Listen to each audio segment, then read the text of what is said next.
ଦେଖନ୍ତୁ ମୋ ନା ରୋହନ। ଆପଣ ମତେ କହିପାରିବେ ଆପଣ କମ୍ପ୍ୟୁଟର ସହିତ କେଉଁ ସେବା ଯୋଗାନ୍ତି? ହଁ ନିଶ୍ଚୟ, ମୋ ନାଁ ଗୀତା। ଆଉ ଯେମିତିକି ଆପଣ ଦେଖୁଛନ୍ତି ମୋ ପାଖରେ ଇଣ୍ଟରନେଟର ସୁବିଧା ଥାଇ ଗୋଟିଏ କମ୍ପ୍ୟୁଟର ଅଛି, ଯାହାଦ୍ୱାରା ମୁଁ ବିଭିନ୍ନ ସେବା ଯେପରି ରେଳ ଟିକଟର ବୁକିଂ, ବିଭିନ୍ନ ପ୍ରକାର ତଥ୍ୟ ବିଷୟରେ ଜାଣିବା ପାଇଁ, ବିଦ୍ୟୁତ୍ ଓ ମୋବାଇଲର ବିଲ୍, ବ୍ୟାଙ୍କଗୁଡ଼ିକର ଆଦାନ ପ୍ରଦାନ ସମ୍ବନ୍ଧରେ, ପାନ୍ କାର୍ଡ ଓ ପାସପୋର୍ଟର ଦରଖାସ୍ତ ଆଦି କରିବା ଇତ୍ୟାଦି ଇତ୍ୟାଦି। ସତରେ? ତାହେଲେ ଏସବୁ ପାଇଁ ଆମ ଗାଁର ଲୋକମାନଙ୍କୁ ସହରକୁ ଯିବାକୁ ପଡିବ ନାହିଁ? ନା, ବିଲକୁଲ ନୁହେଁ। ଯଦି ଗାଁରେ କମ୍ପ୍ୟୁଟରରେ ଇଣ୍ଟରନେଟ ସଂଯୁକ୍ତ ହୋଇଥିବା ବ୍ୟବସ୍ଥା ଥାଏ, ତେବେ ଗାଁରେ ଲୋକମାନଙ୍କୁ ଏସବୁ କାମ ପାଇଁ ବାହାରକୁ ଯିବାକୁ ହେବ ନାହିଁ। ଆରେ, ଏଇଟା ତ ଅତି ପ୍ରଶଂସନୀୟ। ଏହା ସତରେ ବହୁତ ଉତ୍ସାହଜନକ। ମୁଁ ନିଶ୍ଚିତ ଯେ ଗାଁ ଲୋକ ଯେତେବେଳେ ଏ ବିଷୟରେ ଶୁଣିବେ, ମୁଁ ଯେମିତି ବର୍ତ୍ତମାନ ଉତ୍ସାହିତ, ସେମାନେ ବି ବହୁତ ଉତ୍ସାହିତ ହେବେ।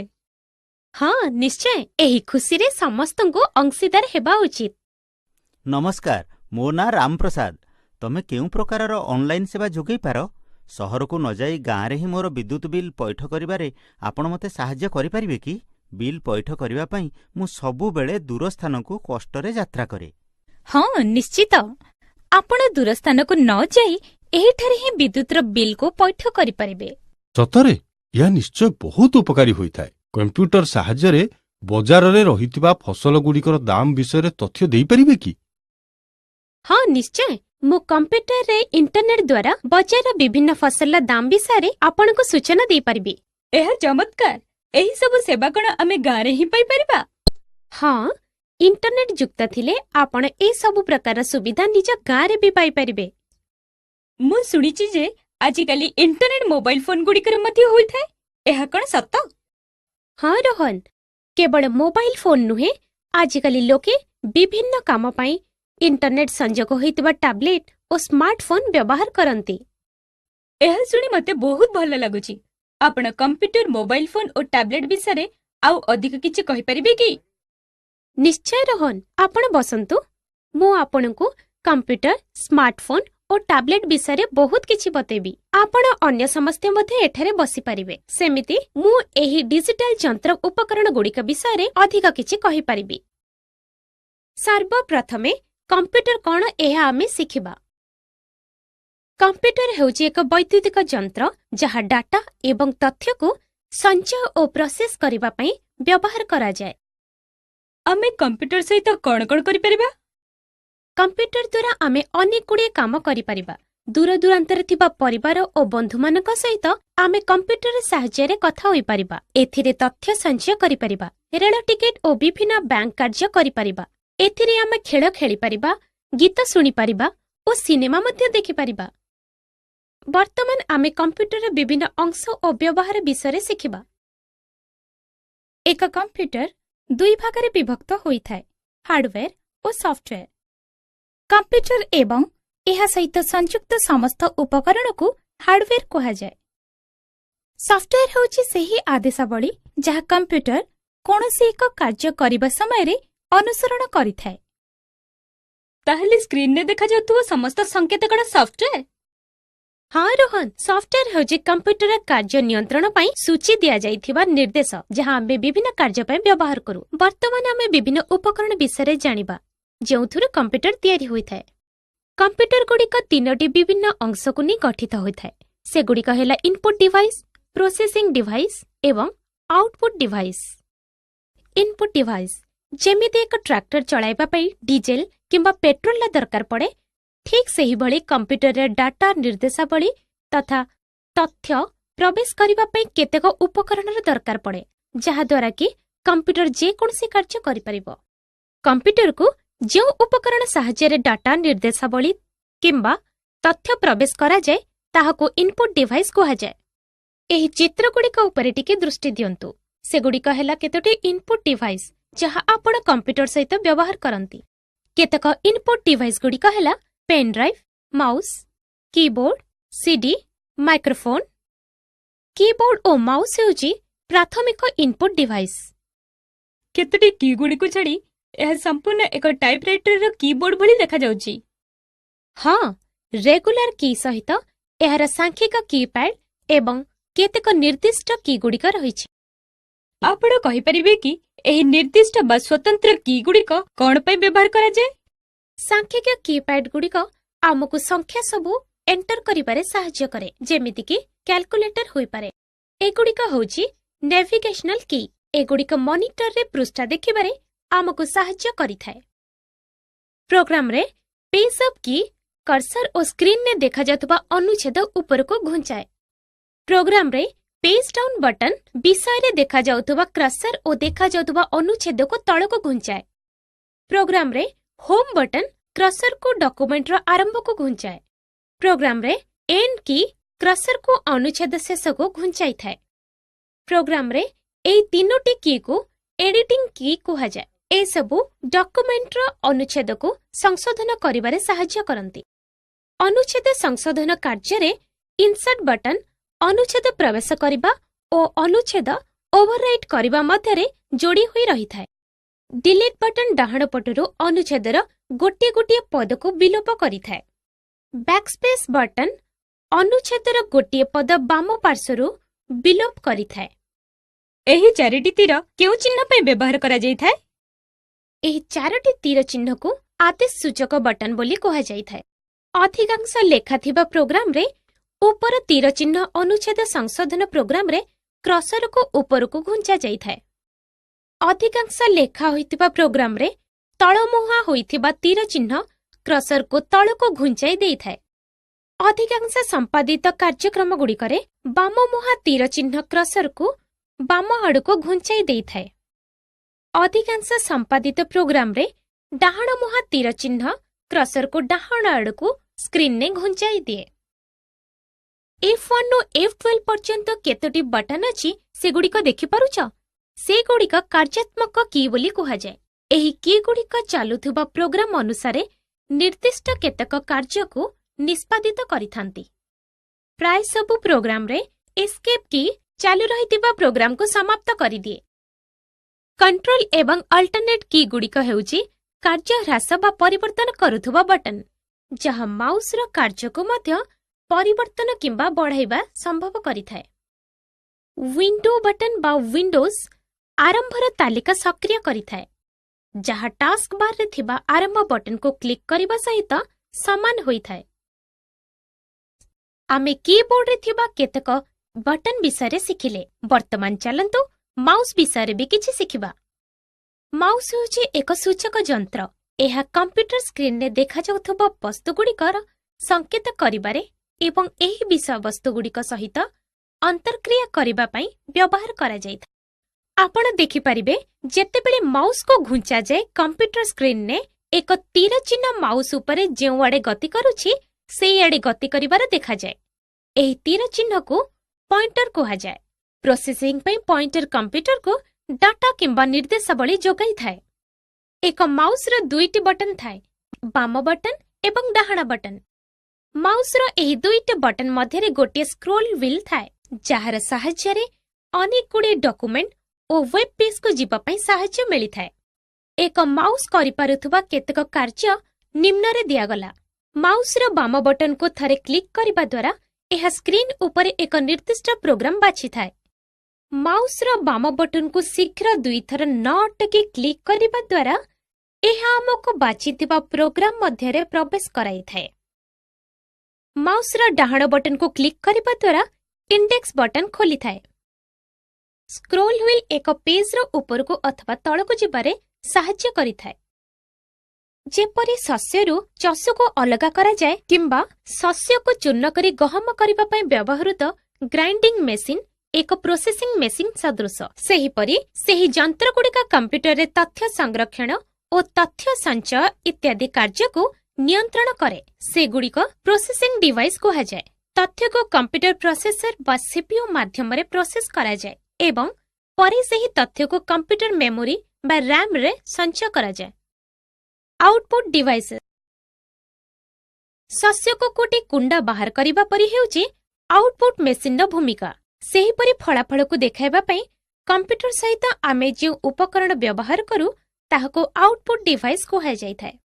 ମନିଟର ହେଉଛି ସବୁଠାରୁ ସାଧାରଣ ଆଉଟପୁଟ୍ ଯନ୍ତ୍ର। ମନିଟର ହେଉଛି ଏକ ସ୍କ୍ରିନ୍ ଯାହାକୁ ପଦ, ସଂଖ୍ୟା ଓ ଗ୍ରାଫିକ୍ ଭଳି ଆଉଟପୁଟ୍ ଗୁଡ଼ିକ ପ୍ରଦର୍ଶନ କରିବାରେ ବ୍ୟବହାର କରାଯାଏ।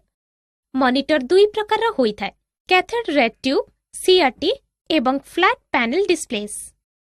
ଏକ ପ୍ରିଣ୍ଟର କମ୍ପ୍ୟୁଟରରୁ ପ୍ରୋସେସ୍ ହୋଇଥିବା ଡାଟା ନେଇଥାଏ, ଯାହାକୁ ସଫ୍ଟ କପି କହନ୍ତି, ଏବଂ ଏହାର ହାର୍ଡ କପି ତିଆରି କରିଥାଏ। କମ୍ପ୍ୟୁଟରରେ ଦେଖାଯାଉଥିବା ସଫ୍ଟ କପି ହେଉଛି ଗୋଟିଏ ଫଟୋ କିମ୍ବା ଅନୁଚ୍ଛେଦ ଫାଇଲ୍। ଅନ୍ୟ ପକ୍ଷରେ ହାର୍ଡ କପି ହେଉଛି ସେହି ସଫ୍ଟ କପିର ପ୍ରିଣ୍ଟିଂ ହୋଇଥିବା ପ୍ରକାରାନ୍ତ। ପ୍ରିଣ୍ଟର ତିନି ପ୍ରକାରର ହୋଇଥାଏ, ଇଙ୍କଜେଟ୍ ପ୍ରିଣ୍ଟର, ଲେଜର ପ୍ରିଣ୍ଟର ଏବଂ ଡଟ୍ ମ୍ୟାଟ୍ରିକ୍ସ ପ୍ରିଣ୍ଟର। ସ୍ପିକର ହେଉଛି ଏକ ଆଉଟପୁଟ୍ ଉପକରଣ, ଯାହାଦ୍ୱାରା ଆମେ ଶବ୍ଦ ଶୁଣିପାରୁ। ସ୍ପିକର ବିନା ଆମେ କୌଣସି ଗୀତ କିମ୍ବା ଶବ୍ଦକୁ ଶୁଣିବାକୁ ସମର୍ଥ ହୋଇପାରିବା ନାହିଁ। ହେଡଫୋନ୍ ଗୁଡ଼ିକ କମ୍ପ୍ୟୁଟରର ଶବ୍ଦ ଆଉଟପୁଟ୍ ଦେଇଥାନ୍ତି।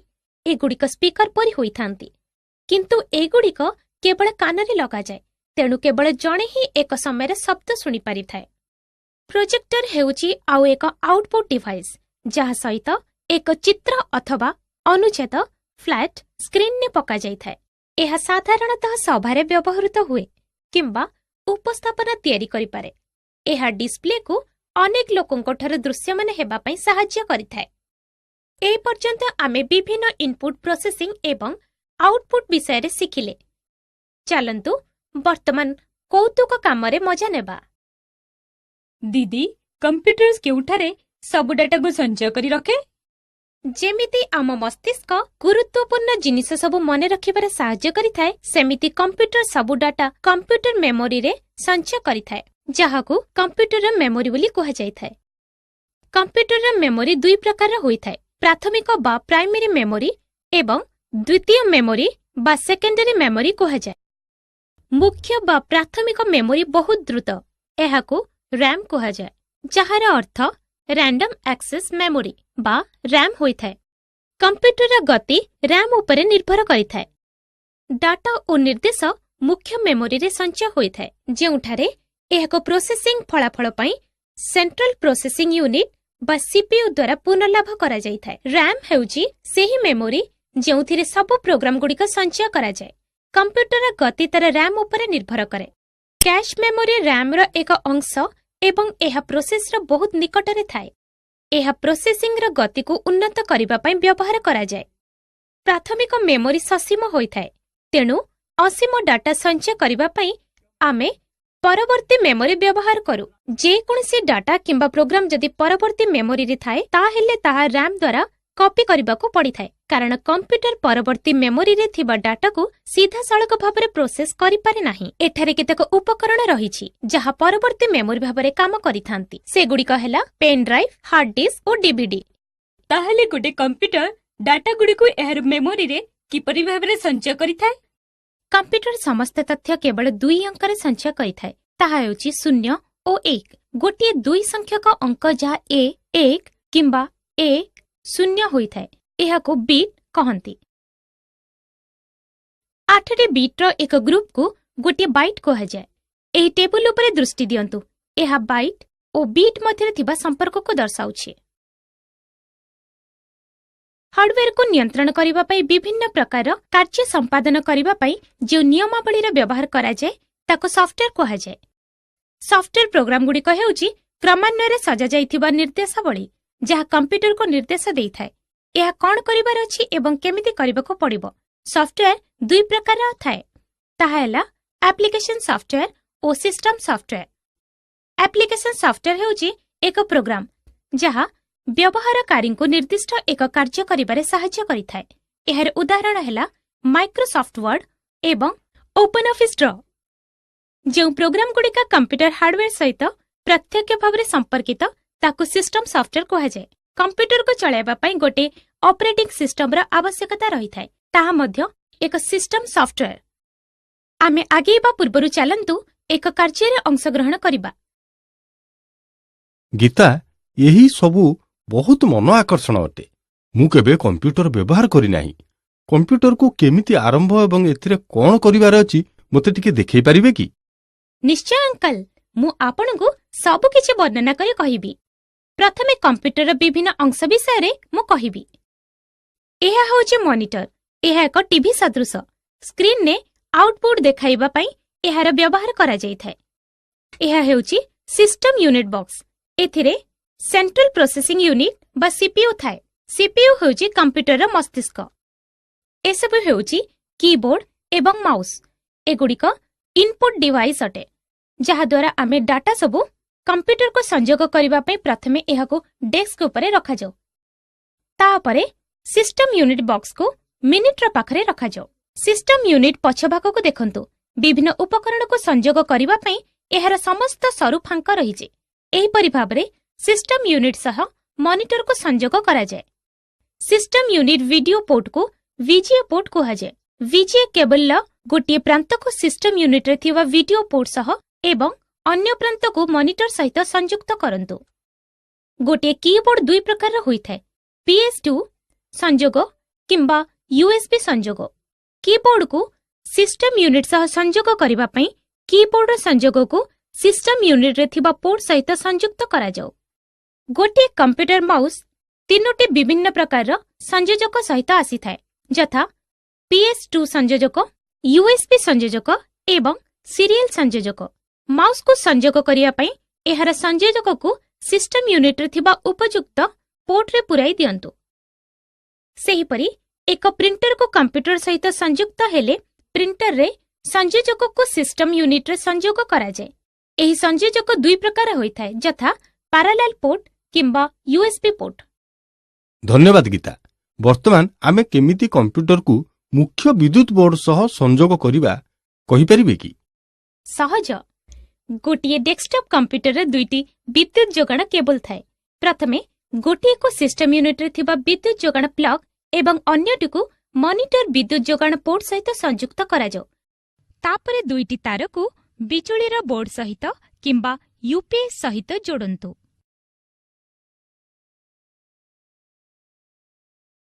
वर्तमान आपण कंप्यूटर व्यवहार करि परिबे। कंप्यूटर को केमिति स्विच ऑन करा जाए आपण टिके देखै परिबे कि? निश्चय। एही नियमावली को आपण अनुसरण करंतु, जेमिति कि कंप्यूटर को स्विच ऑन करि परिबे। प्रथमे सिस्टम यूनिट एवं मॉनिटर विद्युत जोगाण स्विच ऑन करंतु। एहा परे स्विच ऑन करिबा पई सिस्टम यूनिट एवं मॉनिटर पावर बोर्ड दबांतु। वर्तमान किछि मुहूर्त पई अपेक्षा करंतु। देखंतु मॉनिटर रे डिस्प्ले देखा जाउछि। एहा होउछि बूट स्क्रीन। समस्त सॉफ्टवेयर धीरे लोड हेउथिबार आपण देखि परिबे। वर्तमान कंप्यूटर टी व्यवहार करा जिबा पई प्रस्तुत। धन्यवाद गीता।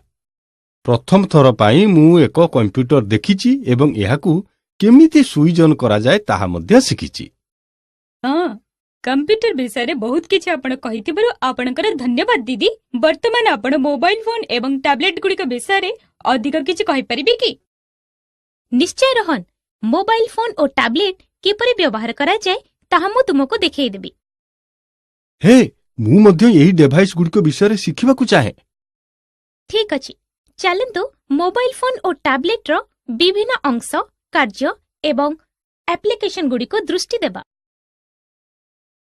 जेमिति आपण जानंती गोटिए मौलिक बा बेसिक फोन हेउची एक उपकरण जहा द्वारा आमे कॉल करि परिबा बा ग्रहण करि परिबा एवं मेसेज पठेबा बा ग्रहण करि परिबा। आधुनिक मोबाइल फोन गुडी करे अधिक वैशिष्ट्य रही थाए। से गुडी कहला web browser, games, camera, video player एवं नेविगेशनल सिस्टम। एही फोन गुडी का स्मार्टफोन कहा जाए। केतेक मोबाइल फोन दुईटी सिम कार्ड ग्रहण करि थाए। से मानको डुअल सिम फोन कहा जाए। मोबाइल फोन रो विभिन्न अंश गुडी का प्रति ध्यान दियंतु। गीता, मोबाइल फोन रे केमिति सिम कार्ड ओ बैटरी पुरे दिया जाए टिके देखै परिबे कि? निश्चय अंकल। निम्नलिखित केतक स्टेप गुडी को अनुसरण करंतु। प्रथमे मोबाइल टको ऑफ करंतु एवं एहार पछर कवर काढी दियंतु। एहा परे जदि मोबाइल रे बैटरी थाए एहाको काढी दियंतु। ताहा परे सिम टिको सिम स्लॉट रे पुरंतु। परे बैटरी को पुनर्बार फोन ने पकांतु। शेषरे पछ कवर को आउथरे पकांतु एवं फोन टिको आरंभ करंतु। धन्यवाद गीता। आउ केतेक समस्या रहिला। मु जेतेबेले फोन बैटरी को चार्ज करूची सेतेबेले केतेक असुविधा देखा दउची। व्यस्त होंतु नहीं। बैटरी को चार्ज कला बेले निम्नलिखित केतेक पदक्षेप को अनुसरण करंतु। प्रथमे वॉल आउटलेट रे चार्जर टी को संयुक्त करा जाओ। तापरे ଚାର୍ଜରଟିକୁ ଫୋନ୍ ସହିତ ସଂଯୁକ୍ତ କରାଯାଉ। କିଛି ସମୟ ପରେ ଯେତେବେଳେ ମୋବାଇଲର ବ୍ୟାଟେରୀ ଫୁଲ୍ ଦେଖାଯାଏ, ଚାର୍ଜକୁ ଫୋନ୍ଠାରୁ ଅଲଗା କରିଦିଆଯାଉ ଏବଂ ତାପରେ ୱାଲ୍ ଆଉଟଲେଟ୍ରୁ ସେହି ଚାର୍ଜଟିକୁ ଅଲଗା କରିଦିଆଯାଉ। ମୋବାଇଲରେ ବଟନଗୁଡ଼ିକୁ କେମିତି ଚାବି ପକାଯାଏ ବା ଖୋଲାଯାଏ ସେ ବିଷୟରେ ମୁଁ ଆପଣଙ୍କୁ ଦେଖେଇବି। ଆମେ କାହିଁକି ବଟନଗୁଡ଼ିକ ଚାବି କରିବା ଉଚିତ? ଅଙ୍କଲ, ଯେତେବେଳେ ଦୀର୍ଘ ସମୟ ପାଇଁ ମୋବାଇଲ ଫୋନ୍ ବ୍ୟବହାର କରାଯାଏ ନାହିଁ, ସେ ସମୟରେ ବଟନଗୁଡ଼ିକୁ ଚାବି କରିବା ଉଚିତ। ତେଣୁ ଏଥିରେ କେତେକ ପଦକ୍ଷେପ ରହିଛି। ବଟନଗୁଡ଼ିକ ଚାବି କରିବା ପାଇଁ ପ୍ରଥମେ ମେନ୍ୟୁକୁ ଯାଆନ୍ତୁ, ଏହାପରେ ତାରକା ବଟନକୁ ଦବାନ୍ତୁ। ବର୍ତ୍ତମାନ ଆମେ କେମିତି ଏହାକୁ ଖୋଲିପାରିବା? ଖୋଲିବା ପାଇଁ ପ୍ରଥମେ ଅନଲାଇନ୍ ବଟନକୁ ଏବଂ ପରେ ତାରକା ବଟନକୁ ଦବାନ୍ତୁ। ମୋର ଗୋଟେ ନୂଆ ମୋବାଇଲ ଫୋନ୍ ଅଛି, କିନ୍ତୁ ଏଥିରେ କିପରି ଭାବରେ ବୈଶିଷ୍ଟ୍ୟ ଦେଖିହେବ ତାହା ମୁଁ ଏବେ ଯାଏ ଜାଣିନାହିଁ। ଏହା ନିମ୍ନଲିଖିତ କେତେକ ପଦକ୍ଷେପ ଅନୁସାରେ ଏହି ବୈଶିଷ୍ଟ୍ୟ ଦେଖାଯାଏ। ପ୍ରଥମେ ମେନ୍ୟୁ ବଟନକୁ ଦବାନ୍ତୁ ବା ସ୍ପର୍ଶ କରନ୍ତୁ। ଏଥିରେ ରହିଥିବା ସମସ୍ତ ବୈଶିଷ୍ଟ୍ୟଗୁଡ଼ିକ ଦେଖାଯିବ। ପରେ ପୂର୍ବତନ ଦୃଶ୍ୟ ସ୍କ୍ରିନ୍କୁ ଯିବା ପାଇଁ ବ୍ୟାକ୍ ବଟନକୁ ପ୍ରେସ୍ ବା ସ୍ପର୍ଶ କରନ୍ତୁ। ମୁଖ୍ୟ ସ୍କ୍ରିନ୍କୁ ଯିବା ପାଇଁ ହୋମ୍ ବଟନକୁ ଦବାନ୍ତୁ ବା ସ୍ପର୍ଶ କରନ୍ତୁ। ଗୋଟିଏ ମୌଳିକ ଟଚ୍ ସ୍କ୍ରିନ୍ ଫୋନ୍ର ରିଙ୍ଗଟୋନ୍ ବଦଳାଇବା ପାଇଁ ନିମ୍ନଲିଖିତ କେତେକ ପଦକ୍ଷେପକୁ ଅନୁସରଣ କରନ୍ତୁ। ଗୋଟିଏ ମୌଳିକ ଫୋନ୍ ପାଇଁ ପ୍ରଥମେ ମେନ୍ୟୁକୁ ଯାଆନ୍ତୁ ଏବଂ ପରେ ସେଟିଂକୁ। ତାହାପରେ ଟୋନ୍ସକୁ ଯାଆନ୍ତୁ ଓ ପରେ ରିଙ୍ଗଟୋନ୍ ଆଡ଼କୁ ଯାଆନ୍ତୁ। ଏହାପରେ ଗ୍ୟାଲେରୀ ବାହାର କରନ୍ତୁ। ରିଙ୍ଗଟୋନ୍ରେ ଗୋଟିଏ ଲିଷ୍ଟ ଦେଖାଯିବ। ବର୍ତ୍ତମାନ ଆପଣ ପସନ୍ଦ କରୁଥିବା ରିଙ୍ଗଟୋନ୍କୁ କ୍ଲିକ୍ କରି ବାଛିପାରିବେ। ଗୋଟିଏ ଟଚ୍ ସ୍କ୍ରିନ୍ ଫୋନ୍ରେ ପ୍ରଥମେ ମୁଖ୍ୟ ବଟନକୁ ସ୍ପର୍ଶ କରନ୍ତୁ ଓ ଏହାପରେ ମେନ୍ୟୁ ବଟନ, ଏହାପରେ ପର୍ସନାଲାଇଜେସନ ବଟନ ଓ ସେଟିଂକୁ ସ୍ପର୍ଶ କରନ୍ତୁ। ଟଚ୍ ପ୍ରୋଫାଇଲ୍ ସେଟିଂକୁ ସ୍ପର୍ଶ କରନ୍ତୁ। ତାହାପରେ ଫୋନ୍ ରିଙ୍ଗଟୋନ୍ ବା ନୋଟିଫିକେସନ ରିଙ୍ଗଟୋନ୍କୁ ସ୍ପର୍ଶ କରନ୍ତୁ। ପରେ ରିଙ୍ଗଟୋନ୍ ଲିଷ୍ଟରେ କ୍ରସରକୁ ସ୍କ୍ରୋଲ କରନ୍ତୁ ଏବଂ ଆପଣ ବ୍ୟବହାର କରିବାକୁ ଚାହୁଁଥିବା ରିଙ୍ଗଟୋନ୍ଟି ବାଛନ୍ତୁ। ଏହାପରେ ଓକେ ବଟନକୁ ସ୍ପର୍ଶ କରନ୍ତୁ। ମୁଁ ମୋର ମୋବାଇଲରେ ଆଲାର୍ମ ରଖିବାକୁ ଚାହୁଁଛି। ସକାଳ ପାଇଁ ଆଲାର୍ମ ରଖିବାରେ ମୋତେ ସାହାଯ୍ୟ କରିପାରିବେ କି? ନିମ୍ନଲିଖିତ କେତେକ ପଦକ୍ଷେପ ଅନୁସରଣ କରି ଆପଣ ନିଜେ ମଧ୍ୟ ଏହା କରିପାରିବେ। ଏକ ମୌଳିକ ଫୋନ୍ରେ ପ୍ରଥମେ ମେନ୍ୟୁକୁ ଯାଆନ୍ତୁ, ପରେ ଆପ୍ଲିକେସନ ଏବଂ ପରେ ଆଲାର୍ମ କ୍ଲକ୍। ଏହାପରେ ଆଲାର୍ମ ସମୟ ରଖନ୍ତୁ ଏବଂ ସେଭ୍ କରନ୍ତୁ। ଯଦି ଆପଣ ଆଲାର୍ମକୁ ରିପିଟ୍ କରିବାକୁ ଚାହିଁବେ, ଅପସନକୁ ଯାଆନ୍ତୁ, ତାପରେ ରିପିଟ୍ ଡେଜ୍କୁ ଯାଆନ୍ତୁ ଏବଂ ସେଠାରେ ଦିନ ବାଛନ୍ତୁ। ଏହାପରେ ଡନ୍ ମାରନ୍ତୁ। ଟଚ୍ ସ୍କ୍ରିନ୍ ଫୋନ୍ରେ ଏହି ପଦକ୍ଷେପମାନ ଅନୁସରଣ କରନ୍ତୁ। ପ୍ରଥମେ ମେନ୍ୟୁ ସ୍ପର୍ଶ କରନ୍ତୁ, ପରେ କ୍ଲକ୍ ସ୍ପର୍ଶ କରନ୍ତୁ, ପରେ ଆଲାର୍ମ ବାଛନ୍ତୁ, ତାହାପରେ ଆଲାର୍ମ ସମୟ ରଖନ୍ତୁ, ପରେ ସେଭ୍ ବଟନକୁ ସ୍ପର୍ଶ କରନ୍ତୁ। ଦିଦି, ବର୍ତ୍ତମାନ ଆମକୁ ଟ୍ୟାବ୍ଲେଟ୍ ବିଷୟରେ ବି କିଛି ଶିଖେଇବେ କି? ହଁ, ନିଶ୍ଚୟ। ମୁଁ ଏହା ବିଷୟରେ କହିବାକୁ ଚାହୁଥିଲି। ଟ୍ୟାବ୍ଲେଟ୍ ହେଉଛି ଏକ ଉପକରଣ ଯାହା ସ୍ମାର୍ଟଫୋନ୍, ଲ୍ୟାପଟପ୍ କିମ୍ବା କମ୍ପ୍ୟୁଟର ସହିତ ସଦୃଶ୍ୟ ହୋଇଥାଏ। ଆଜିକାଲି ଟ୍ୟାବ୍ଲେଟ୍ଗୁଡ଼ିକ ସେମାନଙ୍କର ବ୍ୟବହାରର ସୁବିଧା, ବହନୀୟତା ଏବଂ ବୈଶିଷ୍ଟ୍ୟ ପାଇଁ ବହୁତ ଲୋକପ୍ରିୟ। ଇଣ୍ଟରନେଟ୍କୁ ବ୍ରାଉଜ୍ କରିବାରେ, ଇମେଲ୍ ଦେଖିବାରେ, ଡାଉନଲୋଡ୍ ଏବଂ ବହି ଇତ୍ୟାଦି କାମରେ ଏହାକୁ ବ୍ୟବହାର କରାଯାଇଥାଏ। ଟ୍ୟାବ୍ଲେଟ୍ ବିଭିନ୍ନ ପ୍ରକାର ହୋଇଥାଏ। ଏଠାରେ କେତେକ ଟ୍ୟାବ୍ଲେଟ୍ର ଉଦାହରଣ ଦିଆଗଲା। ବୁକଲେଟ୍, ଏହା ହେଉଛି ଟ୍ୟାବ୍ଲେଟ୍ର ସାଧାରଣ ଆକୃତି ଯାହା ଗୋଟିଏ ବହି ପରି ଦେଖାଯାଇଥାଏ। ଏହି ଉପକରଣର ଉଭୟ ପାର୍ଶ୍ୱରେ ଡିସ୍ପ୍ଲେ ରହିଥାଏ ଏବଂ ଉଭୟ ସ୍କ୍ରିନ୍ରେ ସ୍କ୍ରିନ୍କୁ ସ୍ପର୍ଶ କରି ସବୁ କାର୍ଯ୍ୟ କରାଯାଇଥାଏ। ଏହି ଉପକରଣର ହସ୍ତଲେଖା ଗ୍ରହଣ କରୁଥିବା ସଫ୍ଟୱେର୍ ରହିଛି, ଯାହା ଆମକୁ କାଗଜରେ ଲେଖିବା ପରି ଟ୍ୟାବ୍ଲେଟ୍ ସ୍କ୍ରିନ୍ରେ ଲେଖିବାକୁ ସାହାଯ୍ୟ କରେ। ସ୍ଲେଟ୍, ଏହା ସବୁଠାରୁ ସାଧାରଣ ଏବଂ ସହଜରେ ବହନ ଆମୋଦ ପ୍ରମୋଦରେ ଏକ କେନ୍ଦ୍ର ପରି ବ୍ୟବହାର କରାଯାଇଥାଏ। ଏହାଦ୍ୱାରା ସିନେମା ଦେଖିବା, ୱେବ୍ ବ୍ରାଉଜ୍ କରିବା, ଭିଡିଓ ଫୋନ୍ କରିବା ଏବଂ ସାଙ୍ଗମାନଙ୍କ ସହିତ ଚାଟ୍ କରିବା ଇତ୍ୟାଦି କାର୍ଯ୍ୟ ହୋଇଥାଏ। କନଭର୍ଟିବଲ୍, ଏହା ସମ୍ପୂର୍ଣ୍ଣ ଭାବରେ ଗୋଟିଏ ଲ୍ୟାପଟପ୍ ପରି ଦେଖାଯାଇଥାଏ, କିନ୍ତୁ ପାର୍ଥକ୍ୟ ହେଉଛି ଏହି ଟ୍ୟାବ୍ଲେଟ୍ର ଟଚ୍ ସ୍କ୍ରିନ୍ ଡିସ୍ପ୍ଲେ ସହିତ ଆସିଥାଏ। ଏହାକୁ 180 ଡିଗ୍ରୀ ପର୍ଯ୍ୟନ୍ତ ଘୋରାଯାଇପାରିବ। ହାଇବ୍ରିଡ୍, ଏହି ଟ୍ୟାବ୍ଲେଟ୍ରେ ସ୍ଲଟ୍ ଓ କନଭର୍ଟିବଲ୍ ଟ୍ୟାବ୍ଲେଟ୍ରୁ ଅଧିକ ଭଲ ଗୁଣର ବୈଶିଷ୍ଟ୍ୟ ରହିଥାଏ। ଏହାର ଗୋଟିଏ କିବୋର୍ଡ ଥାଏ, ଯାହା ନିର୍ଦ୍ଦିଷ୍ଟ ସ୍ଲଟ୍ ବ୍ୟବହାର କରି ସ୍ଲଟ୍ ଟ୍ୟାବ୍ଲେଟ୍ ସହିତ ସଂଯୁକ୍ତ କରାଯାଇପାରିବ। ଏହାକୁ କନଭର୍ଟିବଲ୍ ଟ୍ୟାବ୍ଲେଟ୍ରେ ପରିଣତ କରାଯାଇପାରିବ। ରାଜିଡ୍ ଟ୍ୟାବ୍ଲେଟ୍, ଯେଉଁମାନେ କଠୋର ପରିବେଶରେ କାମ କରନ୍ତି, ଏହା ସେମାନଙ୍କ ପାଇଁ ଉପଯୁକ୍ତ ହୋଇଥାଏ। ଏହା ବହୁକାଳ ସ୍ଥାୟୀ ହୋଇଥାଏ କାରଣ ଏଥିରେ soak proof internet hard drive ଏବଂ ଏହାକୁ ରକ୍ଷା କରିବା ପାଇଁ ଗୋଟିଏ ଖୋଳ ରହିଥାଏ। ଏହା ମନେ ରଖିବା ବହୁତ ଗୁରୁତ୍ୱପୂର୍ଣ୍ଣ ଯେ କୌଣସି ଏକ ଯନ୍ତ୍ରକୁ ବ୍ୟବହାର କରିବା ପୂର୍ବରୁ ପ୍ରାୟତଃ ପ୍ରଥମ ଥର ବ୍ୟବହାର କରିବା ପୂର୍ବରୁ ବ୍ୟାଟେରୀକୁ 6 ରୁ 8 ଘଣ୍ଟା ପର୍ଯ୍ୟନ୍ତ ଚାର୍ଜ କିମ୍ବା ବ୍ୟାଟେରୀ ସମ୍ପୂର୍ଣ୍ଣ ଭାବରେ ଚାର୍ଜ କରିବା ଉଚିତ। ଆମେ ବ୍ୟାଟେରୀକୁ କିପରି ଭାବରେ ଚାର୍ଜ କରିବା? କେବଳ ନିମ୍ନଲିଖିତ ପଦକ୍ଷେପମାନ ଅନୁସରଣ କରନ୍ତୁ। ପ୍ରଥମେ କେବୁଲକୁ ଚାର୍ଜିଂ ହେଡ୍ରେ ପ୍ରବେଶ କରାଯାଉ ଏବଂ କେବୁଲର ଅନ୍ୟ ଏକ ପ୍ରାନ୍ତକୁ କୌଣସି ଏକ ଉପଯୁକ୍ତ ଏସି ବିଦ୍ୟୁତ୍ ଆଉଟଲେଟ୍ ସହିତ ସଂଯୁକ୍ତ କରାଯାଉ। ଉପକରଣଟି ଆପେ ଆପେ ନିଜେ ଚାର୍ଜିତ ହେବ। ଉପକରଣଟି ସମ୍ପୂର୍ଣ୍ଣ ଚାର୍ଜ ହେବା ପରେ ଚାର୍ଜିଂ ହେଡ୍କୁ କାଢ଼ି ଦିଅନ୍ତୁ। ଉପକରଣରେ ବିଦ୍ୟୁତ୍ ସଞ୍ଚୟ କରିବା ପାଇଁ ପାୱାର ସେଭ୍ ବଟନକୁ ଦବାଇ ସ୍କ୍ରିନ୍ ବନ୍ଦ କରାଯାଇପାରିବ, ଯାହାକି ସ୍କ୍ରିନ୍କୁ ଲୋଡ୍ ସ୍କ୍ରିନ୍ ମୋଡ୍ରେ ବଦଳାଇ ଦିଏ। ଡିଭାଇସଟିକୁ ପୂର୍ବପରି କରିବାକୁ ହେଲେ ପର୍ଯ୍ୟାୟକୁ ପୁନର୍ବାର କରନ୍ତୁ। ଗୋଟିଏ ଡିଭାଇସକୁ ବନ୍ଦ କରିବାର ସଠିକ୍ ରାସ୍ତା କ'ଣ? ଯେତେବେଳେ ଆପଣ ଗୋଟିଏ ଡିଭାଇସ୍ ବନ୍ଦ କରିବାକୁ ଚାହାନ୍ତି, ତେବେ ନିମ୍ନଲିଖିତ ପଦକ୍ଷେପମାନ ଅନୁସରଣ କରନ୍ତୁ। ପ୍ରଥମେ ପାୱାର ବଟନ ଦବାଇ ଏହାକୁ କିଛି ମୁହୂର୍ତ୍ତ ପାଇଁ ଦବାଇ ରଖନ୍ତୁ। ତାପରେ ଡିଭାଇସଟିକୁ ବନ୍ଦ କରିବା ପାଇଁ ଇଚ୍ଛୁକ କି ନାହିଁ, ଏହାକୁ ନିଶ୍ଚିତ କରିବା ପାଇଁ ଏକ ମେନୁ ଦେଖାଯିବ। ଟ୍ୟାବଲେଟଟିକୁ ବନ୍ଦ କରିବା ପାଇଁ ପାୱାର ଅଫ୍ ବଟନକୁ ସ୍ପର୍ଶ କରନ୍ତୁ। ଟ୍ୟାବଲେଟର ହୋମ୍ ସ୍କ୍ରିନ୍ ହେଉଛି ଆପ୍ଲିକେସନ କାର୍ଯ୍ୟ ଏବଂ ମେନୁଗୁଡ଼ିକର ଆରମ୍ଭ ସ୍ଥାନ। ଆପଣ ବିଭିନ୍ନ ଆପ୍ଲିକେସନ, ଆଇକନ୍, ସର୍ଟକଟ୍ ଏବଂ ଫୋଲ୍ଡର ସବୁ ମିଶାଇ ଆପଣଙ୍କର ହୋମ୍ ସ୍କ୍ରିନ୍କୁ କଷ୍ଟମାଇଜ୍ କରିପାରିବେ। ଅନ୍ୟାନ୍ୟ ସ୍କ୍ରିନ୍ଗୁଡ଼ିକୁ ଦେଖିବା ପାଇଁ ସ୍କ୍ରିନ୍କୁ ବାମ କିମ୍ବା ଦକ୍ଷିଣ ପାର୍ଶ୍ୱକୁ ଘୁଞ୍ଚାନ୍ତୁ। ତୁମେ କିପରି କମ୍ପ୍ୟୁଟର, ମୋବାଇଲ ଫୋନ୍ ଏବଂ ଟ୍ୟାବଲେଟର ବ୍ୟବହାର ଜାଣିଲ, ବର୍ତ୍ତମାନ ଆମେ ଏହାର ବିଭାଗର କାର୍ଯ୍ୟକାରିତା ଜାଣିବା। ଚାଲନ୍ତୁ ବର୍ତ୍ତମାନ କୌତୁକ କାମରେ ମଜା ନେବା।